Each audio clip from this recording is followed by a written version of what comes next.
അടുത്ത പീരിയഡ് 3-ാം നിലയിലാണ് ക്ലാസ്. ഗോവണി കയറാൻ ഭാവിച്ചപ്പോഴാണ് എന്തോ ഒരു കുന്ത്രാണ്ടം മുകളിൽ നിന്ന് സ്റ്റെപ്പുകളിൽ തട്ടിപ്പൊങ്ങി ഉരുണ്ട് രൂപേഷ് മാഷുടെ കാൽ ചുവട്ടിൽ വന്നു വീണത്. അടുത്ത് കണ്ട ബ്രഹ്മാണ്ഡ സിനിമയിൽ മലമുകളിൽ നിന്ന് ഒഴുകി വന്ന മുഖം മൂടിയുടെ ഉറവിടമന്വേഷിച്ച് അമ്പരന്ന് നിൽക്കുന്ന അമരേന്ദ്ര ബാഹുബലിയെപ്പോലെ മാഷ് നിന്നു. കൈവെള്ളയിൽ എടുത്തതും അത് ചാടി വാച്ചിലേക്ക് കയറി ഒട്ടി. ഓ, സംഭവം കാന്തം തന്നെ. ആരുടേതാണോ എന്തോ. മുകളിലേക്ക് കയറാൻ ഭാവിച്ചപ്പോൾ അതാ വരുന്ന അടുത്ത ഐറ്റം, ഒരു സ്റ്റീൽ കുപ്പി. ആരെങ്കിലും വീണു കാണുമോ ആവോ? മാഷ് വേഗം മുകളിലേക്ക് കുതിച്ചു. ഊഹം തെറ്റിയില്ല. വീണിതല്ലോ കിടക്കുന്നു ഒരു വാടിയ സുന്ദര പുഷ്പം പോലെ മാധുരി ടീച്ചർ. കൊക്കിനോളം പോന്ന കാലൻ ഹീലുള്ള ഒരു ലേഡീസ് ചപ്പൽ ഊരി തെറിച്ച് കിടക്കുന്നു. മാധുരി ടീച്ചർ, സ്റ്റാഫ് റൂമിലെ ഗർജിക്കുന്ന സിംഹം, ക്ലാസ് റൂമുകളിലെ തിളങ്ങുന്ന താരം, എന്തും മുഖം നോക്കി വെട്ടി തുറന്നു പറയുന്ന ധൈര്യശാലി. സാമാന്യം ഉയരമുള്ള ടീച്ചർ എന്തിനാണ് ഈ കൊക്കുകാലൻ ചെരിപ്പിട്ടത്? 6.5 അടിയിലേറെ ഉയരമുള്ള മാധുരി ടീച്ചറിൻ്റെ ബെറ്റർ ഹാഫ് കുമാരേട്ടൻ തൻ്റെ മാധുരി കുട്ടിയെ തന്നോളം ഉയർന്നു കാണാൻ മോഹിച്ച് സമ്മാനിച്ചതാണ്. വിവാഹ വാർഷികത്തിന് മാധുരി കുട്ടിയെ വീഴ്ത്താൻ കൊടുത്ത സമ്മാനം വീഴ്ത്തുക തന്നെ ചെയ്തു. സ്മാർട്ട് സിറ്റി ബസ് പോലെ ഏതു കോണിലും എപ്പോഴും പാഞ്ഞെത്തുന്ന ഹെഡ് മാഷ് പാഞ്ഞെത്തി. രൂപേഷ് മാഷ് സ്മാർട്ട് ഫോണിൽ 108 വിളിക്കാൻ ഭാവിച്ചുള്ള നിൽപ്പാണ്. മാഷ് വരട്ടെ, ഞാൻ വരുന്നു. ഹെഡ് മാഷ് അടുത്ത ക്ലാസ്സിലേക്ക് ഓടി. ക്ലാസ്സിലിരുന്ന ടീച്ചർ മാഷിൻ്റെ വരവ് കണ്ട് ഞെട്ടി ചാടി എഴുന്നേറ്റു. ഇരുന്ന് ക്ലാസ് എടുക്കുന്നതിനോട് ഹെഡ് മാഷിന് പണ്ടേ യോജിപ്പില്ല. ടീച്ചർ എഴുന്നേറ്റതും ഹെഡ് മാഷ് കസേര കൈക്കലാക്കി ഓടടാ ഓട്ടം. ടീച്ചറും കുട്ടികളും സ്തബ്ധരായി നോക്കി നിന്നു.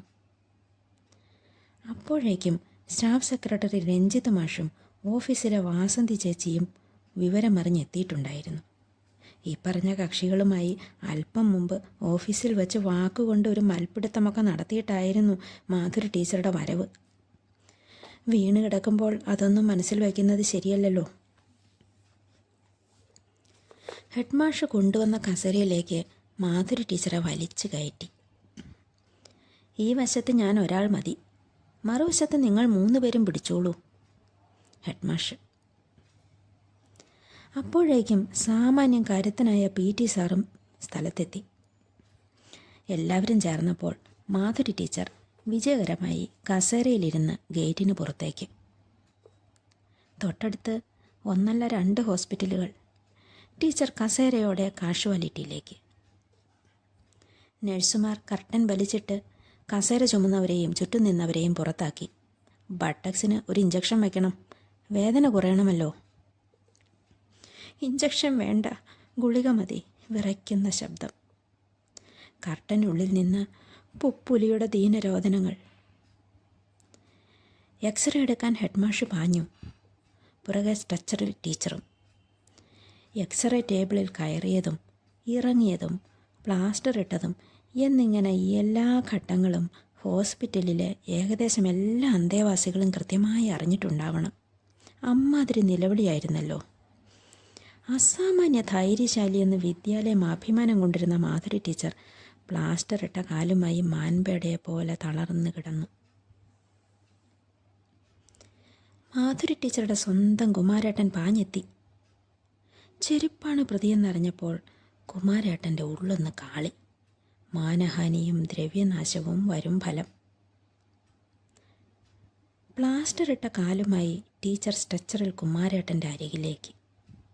പ്രതീക്ഷിച്ചതുപോലെ തന്നെ കുമാരേട്ടനെ കണ്ടതും സർവ്വശക്തിയുമെടുത്ത് മാധുരി ടീച്ചർ പറയാനൊരുങ്ങി. ദേ മനുഷ്യ. കുമാരേട്ടൻ പാഞ്ഞു ചെന്ന് വായി പൊത്തി.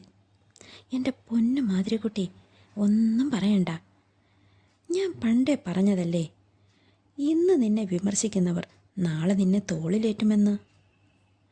ഇത് കേട്ട് ആശുപത്രിയുടെ കോണിൽ നിന്ന് ഹെഡ് മാഷും കസേര ചുമന്നവരും ഊറിച്ചിരിച്ചു.